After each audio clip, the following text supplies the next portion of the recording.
Hello students, managerial remuneration के लिए जो हम नेट प्रॉफिट कैलकुलेट करते हैं एज पर सेक्शन 198, उसके रिगार्डिंग और एक क्वेश्चन देखते हैं। लास्ट लेक्चर में हमने एक क्वेश्चन किया था।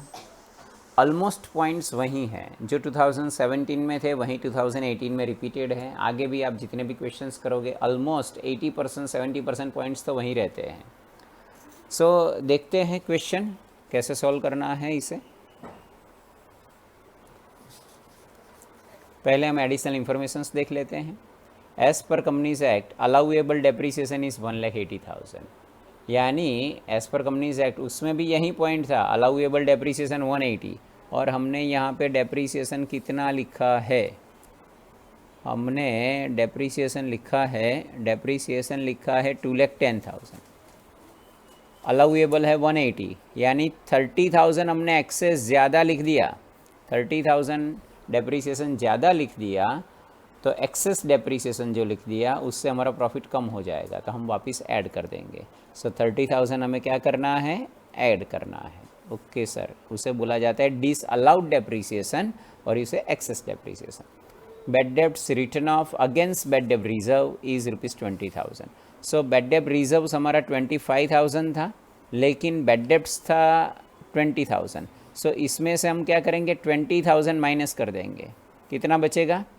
5,000 रिजर्व। कोई भी रिजर्व हम डिडक्ट नहीं कर सकते, वो आपको ऐड कर देना ही है। लेकिन यहाँ पे बैड डेब्ट्स है तो बैड डेब्ट्स अमाउंट हम इसमें से माइनस करके जो एक्सेस अमाउंट 5,000 रिजर्व की बची वो हम ऐड करेंगे।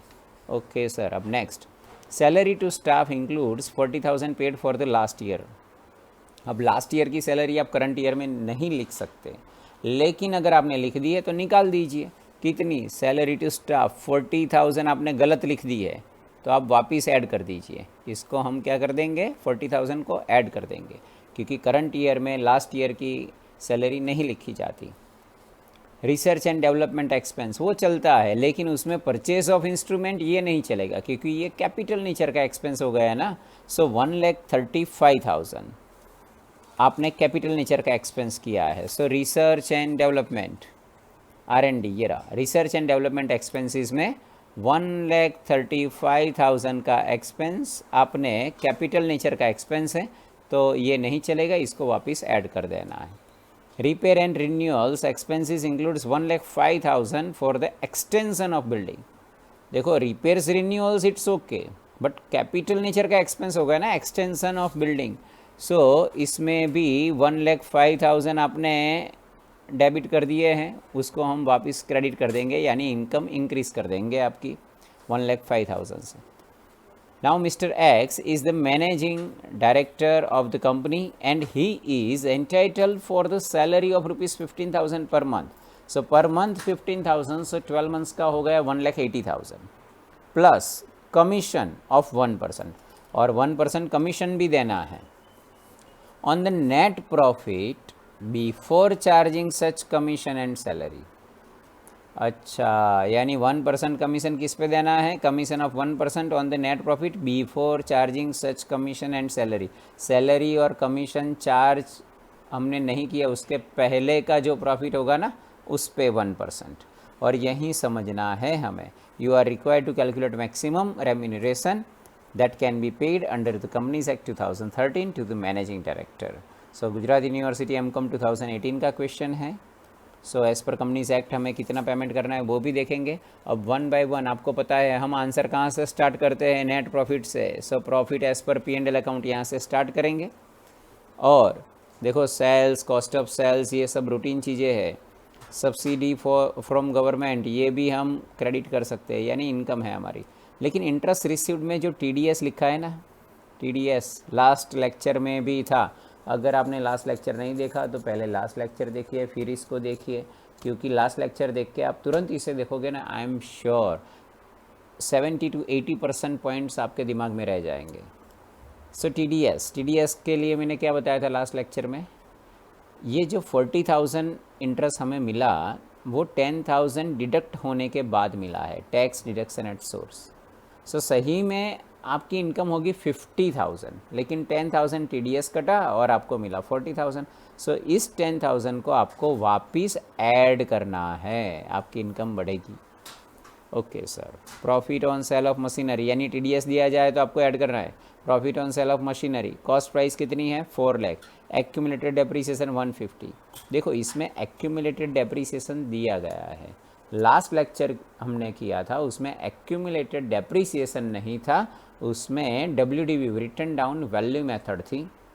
सो हमने उस बेस पे एक्यूमुलेटेड डेप्रीसिएशन कैलकुलेट किया था, और मैंने कहा था कि एक्यूमुलेटेड डेप्रीसिएशन से ज़्यादा प्रॉफिट हम क्रेडिट नहीं कर सकते, और अगर ज़्यादा प्रॉफिट क्रेडिट किया तो उसे कैपिटल प्रॉफिट बोला जाता है। सो 150 ही क्रेडिट करना था आपको, लेकिन आपने profit on sale of machinery कितना प्रॉफिट लिया 250, कितना ज़्यादा हो गया 1 lakh.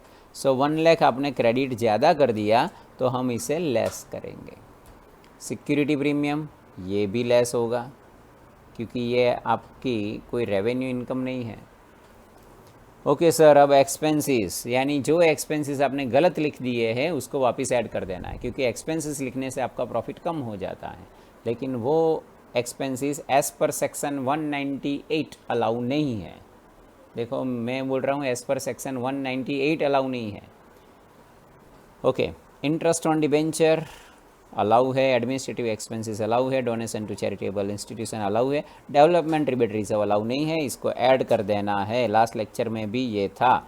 Discount on debentures return of ये भी डिसअलाउड है, इसको वापस ऐड कर दीजिए।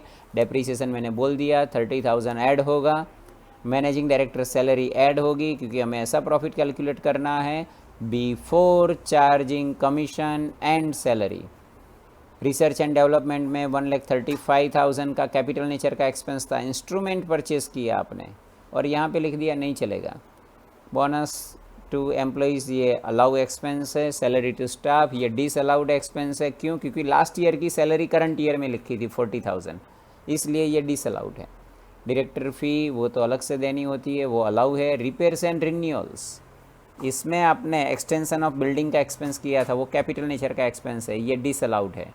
प्रोविज़न फॉर इनकम टैक्स, मैंने बताया था अगर लास्ट लेक्चर याद हो तो, आपने जो भी प्रॉफिट किया फिर आप गवर्नमेंट को टैक्स देते हो, और टैक्स देने के बाद जो भी प्रॉफिट बचा उसका एप्रोप्रिएशन करते हो, P&L एप्रोप्रिएशन अकाउंट याद होगा आपको। सो एप्रोप्रिएशन ऑफ प्रॉफिट में जितना भी आता है, transfer to general reserve, propose dividend, transfer to debenture redemption fund, जितना भी आता है कुछ अलाउ नहीं है। सो इनकम टैक्स भी अलाउ नहीं है, और उसके बाद जो भी अप्रोप्रिएशन होगा प्रॉफिट का वो भी अलाउ नहीं है। Okay, debenture issue expenses return of ये भी डिसअलाउड है। बैड डेब्ट रिजर्व में बैड डेब्ट्स माइनस करने के बाद जो रिजर्व बचा वो डिसअलाउड है। Remuneration to trustees of debenture वो चलता है। इंटरेस्ट ऑन बैंक लोन वो भी अलाउ है। Loss on sale of investment, इसके लिए मैंने बताया था ये डिसअलाउड है। लेकिन loss on sale of furniture या loss on sale of building, loss on sale of machinery, तो फिर क्या था, मैंने बताया था कि डेप्रीसिएशन जिस पे कैलकुलेट होता है ऐसी कोई भी एसेट उसका लॉस हो तो वो अलाउ है, लेकिन इन्वेस्टमेंट पे तो डेप्रीसिएशन होता नहीं, इसलिए डिसअलाउड है। इसको वापस ऐड कर देना है, डिसअलाउड यानी वापस ऐड करना है। प्रपोज डिविडेंड अभी बताया मैंने, it's appropriation of profit, so add in the net profit. X gratia payment disallowed है। सो बस ये जो मैंने अभी डिस्कस किया जो डिसअलाउड है ऐड कर दीजिए, और ये दो अमाउंट लेस कर दीजिए। तो ये रहा आपका आंसर। प्रॉफिट से स्टार्ट करेंगे। नेट प्रॉफिट आपका 3,42,000 था, वहाँ से स्टार्ट किया। फिर ये 1 lakh excess capital profit on sale of machinery and security premium 20,000 दो अमाउंट थी, वो हमने माइनस की। Capital profit on sale of machinery, और वो कितना होगा, सो टोटल प्रॉफिट आपका 2,50,000 था, उसमें से एक्यूमुलेटेड डेप्रीसिएशन आपका 1,50,000 था। सो एक्सेस कितना हो गया 1 लाख, इसे कैपिटल प्रॉफिट कहते हैं। सिक्योरिटी प्रीमियम 20,000 की बात की, वो भी माइनस किया, सो 2,22,000। अब इसमें ऐड करना है ये सब। सो TDS ये मैंने अभी बात कर ली, development rebate reserve, debenture discount return of, disallowed depreciation, जो एक्सेस था ना डेप्रीसिएशन वो, salary of MD, purchase of instrument, capital nature का एक्सपेंस, लास्ट ईयर की सैलरी लिख दी करंट ईयर में वो भी डिसअलाउड है। Expenses of extension of building, capital nature expense, tax provision, ये reserve, debenture issue expenses return of, loss on sale of investment, propose dividend and ex gratia payment, ये सारा हम ऐड कर देंगे, हमारे पास प्रॉफिट आया 10 लाख। अब ध्यान रखना, जो प्रॉफिट आया उस पे 1% कमीशन देना है, 1% कमीशन देना है, क्योंकि 1% कमीशन किस पे था, before charging such commission and salary. So हमने देखो वो सैलरी भी वापस ऐड कर दी है और कमीशन तो हमने डिडक्ट किया ही नहीं था। सो ये प्रॉफिट जो हुआ ना वो before charging salary and such commission हुआ, और इस पे हम 1% कमीशन देंगे, और सैलरी थी 15,000 इंटू 12 मंथ्स यानी 180 सैलरी। सो रेम्यूनरेशन एज़ पर कॉन्ट्रैक्ट, हमारा कॉन्ट्रैक्ट था उस हिसाब से हमें 1,90,000 देना पड़ेगा। लेकिन और एक क्वेश्चन था, you are required to calculate maximum remuneration, you are required to calculation of maximum remuneration that can be paid under the Companies Act 2013 to the managing director. So आपको क्या करना है, याद होना चाहिए फर्स्ट लेक्चर, नहीं याद तो आप देखिए ओनली 5 मिनट्स का लेक्चर है, उसमें मैंने कमीशन डिस्कस किया है। याद रखना है, एग्ज़ाम में आपको नहीं दिया जाता 1%, 3%, 5%, 10%, 11%, कितने परसेंटेज कमीशन, मैंने सिर्फ 5 मिनट्स में डिस्कस कर लिया है। याद है आपको कितने परसेंटेज कमीशन देना पड़ेगा इस केस में? नहीं याद तो आप फर्स्ट लेक्चर देखिए। देखो, maximum remuneration that can be paid under the companies act, और किसको, टू द मैनेजिंग डायरेक्टर को। सो मैनेजिंग डायरेक्टर हो एक, या फिर ऑल टाइम डायरेक्टर हो एक, या फिर मैनेजर हो एक, इन तीनों केस में एक ही पर्सन हो तो फिर आपको 5% कमीशन देना होता है। कितना? 5%। सो हमने remuneration as per companies law और कंपनीज एक्ट, कंपनी एक्ट कितना होगा, 10 लाख इंटू 5%, 50,000।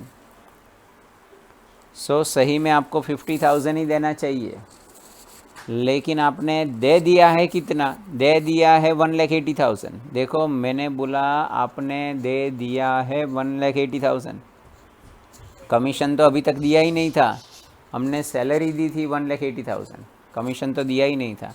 सो 1,90,000 था, लेकिन उसमें से 180 दे दिया था, देना था 50,000, सो 1,30,000 आपने ज़्यादा दे दिया। ये अमाउंट ऐसी अमाउंट है कि company will be recovered from mister x, mister x के पास से कंपनी रिकवर कर पाएगी। सो फ्रेंड्स, आगे बहुत सारे क्वेश्चंस है, वो आप कीजिए, रिपीटेड क्वेश्चंस होते हैं। मिलेंगे नेक्स्ट सेशन में। All of you goodbye, take care.